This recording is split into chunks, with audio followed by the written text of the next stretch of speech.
All right, so we have a very useful video here for you. I've been wanting to make it for a while, and then I had a customer or a ZZ user ask a question about storing lists of formulas in zzTakeoff. And I wanted to respond. I've been working through it. I can't say I've perfected it, but I sure like it. So what I want to do is kind of start you off with, okay, so we have the standard formula bar. And we can use these standard zzTakeoff properties for our variables, I guess, for our measurements, okay? And as long as we use those within that parameter, we don't have to have a new variable. But like if I put in a t here, it creates a new variable. Well, so when we're considering creating a formula library, we want to keep two things in mind. One, you want to use these as much as possible, these particular standard linear foot, those type things that look like this. And the other one is if you have in your formula variables that are outside of those, that are outside of the standard ones, in this case like size of rebar, measure length, and pipe size, you have to have those created first in a custom setting, okay, in order for this library to work with these type of variables. You can do these all day long in a custom library, and we'll make one together and I'll show you.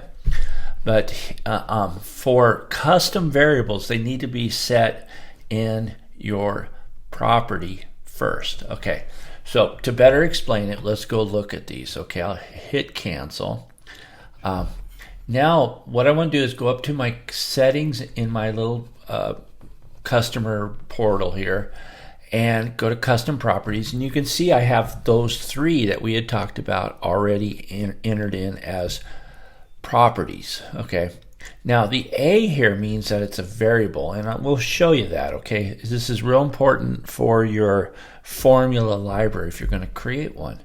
Okay, so I'm going to go here and hit edit. Okay, so what I did is I added a new custom property. I called the formula library, made it a drop down, okay, grouped it wherever you want to group it. I just put it in formulas, okay, and I made it apply only to item variables, okay, and I made a drop down that was a value and the name. So the value is your formula, the name is what your clue is what this formula is for, your library.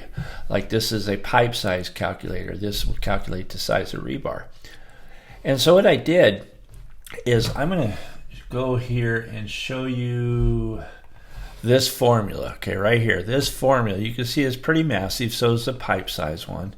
Okay, I just copied it up here, just highlighted and copied, and then I went here and pasted that formula in here, and I made sure it worked first. I perfected it, okay, and then I created it here, and then when I want to know the size of the rebar as a part of a formula, I can use this. Okay, so let's go back. Okay, so we're going to create a new one. Let's go linear, and we'll go feet.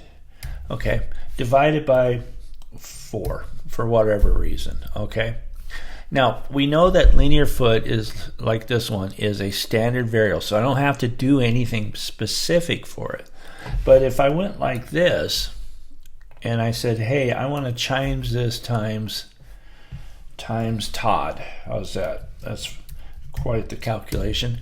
Okay, this will not work, and I'll show you why. Okay, we'll go in there and look at that. Okay, but again, you drop down, your value is your formula, your name is what you want to remind you what this formula is for. Okay, and we did 2 simple ones, 2 abstract ones. Okay, and I'm going to hit save.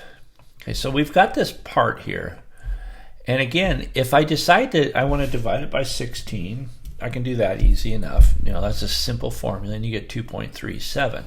Okay, but what if I don't want to? What if I want to use the library? Let's do the simple one first. Okay, now when I hit the insert, I'm going to go to other, hit my formula library, and then it's going to drop down. Okay, let's pick the 16 one because that's easy. Okay, but now let's pick the one that was Todd. You see I got a red there because Todd was not a property in here. okay? And that's why it's not going to work there. But if I wanted to use like size of rebar, I could use the size of rebar one. Now I have to enter the size of rebar for it to work. Let's go number 8. And it should give me how many pounds. I haven't chose my product yet for rebar, but still. So the idea is in the formula library, you just have to go ahead and create it. You have to make sure the formulas are proper and they work. And you have to remember, if you're going to create a custom variable, okay, that is outside of these, you have to either make sure it's in here. If it's going to be in your formula, it's going to be, excuse me, in your measure length or size of rebar, because those properties have to be there in order for it to work, okay? Hopefully that helps you guys. It's a lot of fun. You can clean up like those monster formulas and make it so that it's just one simple little formula, one simple selection, okay? And then off you go. Now, I do have to say that you cannot use the formula library more than once, I don't think, because it's only going to give you one formula. So just remember, use it wisely, check it out, make sure it's all working, and hopefully that helped you. And Brian, I hope this answered your question. That's a great question, and I thank you for bringing it up. Okay, guys, have a great day.